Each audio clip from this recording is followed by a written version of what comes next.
Well, Shea has won MVP. He is the best player in the world. Well, Jokic is also really good, so let's give him some credit too. But let's get down and let's check out SGA and see what he was able to do this year to be able to score so much points, but also to become the MVP. Now, this is, of course, one of the more recent games that he's played, but we can learn a lot from him that we can incorporate into our game as well, and that's not just all about flopping. Anyways, let's get down. Let's check him out. If you want to become a better shooting guard, make sure to go check out the shooting guard blueprint, which is down in the description below, which is going to make all of you who read it become much smarter players. Okay, so right here, when he catches this ball, he catches on 2 feet. Now, he's actually standing straight up. This is different than what most coaches will say.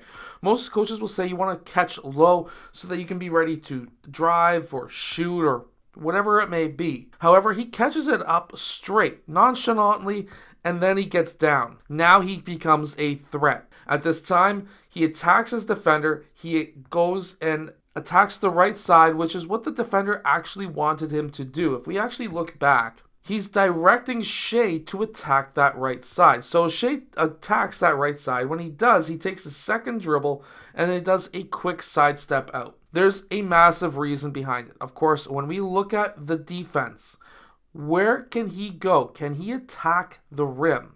No. So this is why the mid-range game is becoming so important. It disappeared for a long time, but in the playoffs, the other team, they're going to scout you out. If you get to the rim a lot, you've got to be able to pull up around 15 feet, and that's exactly what Shea was able to do with that quick sidestep. This would have never worked if he had not been as low as he was and going as fast as he was, because that's what created the gap that he needed. Shea is actually a very smart player. So what he does here is he attacks this right side to try and close the gap between himself and his defender. He wants to close the gap because he wants to force his man over top of this screen. If there was a gap between these players, that guy would have just probably went right under. But by forcing the close gap between them early on and then using the screen, it forces that defensive player to go over that screen. Yeah, it's a little bit of a moving screen right here. When Shea attacks after that screen, he crosses up because there's a gap between his screener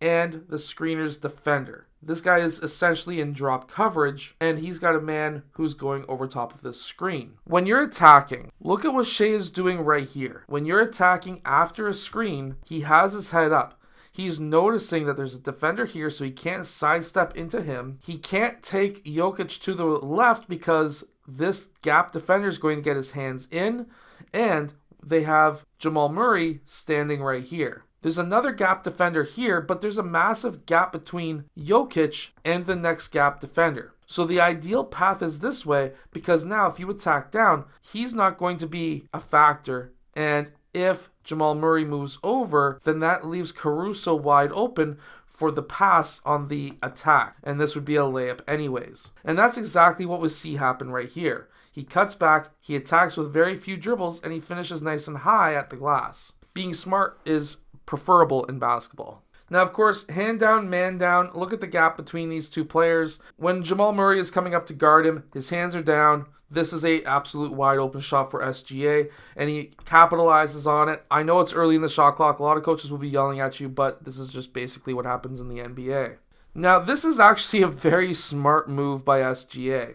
I'm not too sure if he meant to do this, but it was very smart. So Jamal Murray gets a screen by Jokic. Shea gets up into Jamal Murray, which forces Jamal Murray to want to try and push back. But when he does, Shea, I don't know if you can call this a pull. I call it removing the chair, but he just basically pulls back. He steps back and forces Jamal Murray into the screener, and it was done. It was finished. Shea gets the ball, gets the steal, and that's kind of smart. Like, we as players, we always have to understand the angles. We have to understand that, okay, there's a referee here, there's a referee in the corner, there's another referee somewhere in the corner on this side. If you grab a player, as we can quite clearly see is happening right here, this referee is unable to see it. The referee that's along this corner is unable to see it because he doesn't see it because of Jamal Murray's body, and the referee over here, way off the screen,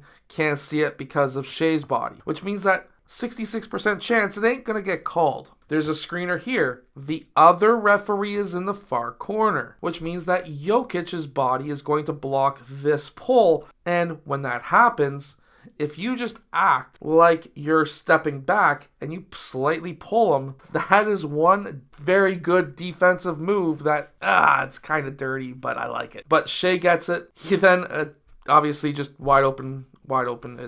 Why am I putting this in slow motion? Why am I pausing it? Easy dunk. Shea is also a very crafty player. He's not just smart. He's very slippery. He's very good at being able to break ankles. So what he does here is he notices that his man goes underneath that screen. So he's going to be jittery as it is. He wants to try and stay with SGA. He don't want to get scored on. So SGA, after the defender goes underneath that screen, does a quick jab cross. This creates a gap because this defender is going to be now thinking that Shea is attacking that direction, which is not what happens. Shea takes an extra step back, creates a massive gap between him and his defender, which is probably like 7 or 8 feet. And that's a wide open shot. Doesn't matter if he's getting closed out on, it's wide open. Now, how does Shea get so many foul calls? Well, now we're going to see right here. This is a fantastic example. So right now he gets that switch. They switch back. Guy's out of position. He attacks the rim. So Shea's attacking the rim right here. He gets his man in jail. Remember, if you try to get back around, it's usually a bad idea with Shea because he's going to make contact.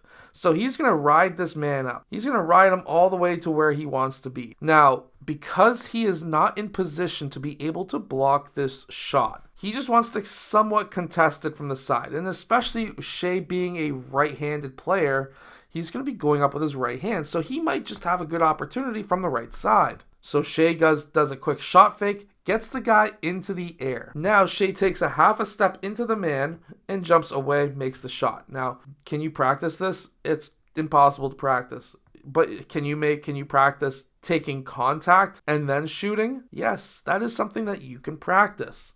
So he may practice things like this, but just these quick pieces of knowledge. I got a guy in jail. I can do a shot fake. If he jumps, I can just jump into him. Simple, easy, and one. Well, my camera died, so definitely go check out the shooting workout as well as the shooting guard blueprint.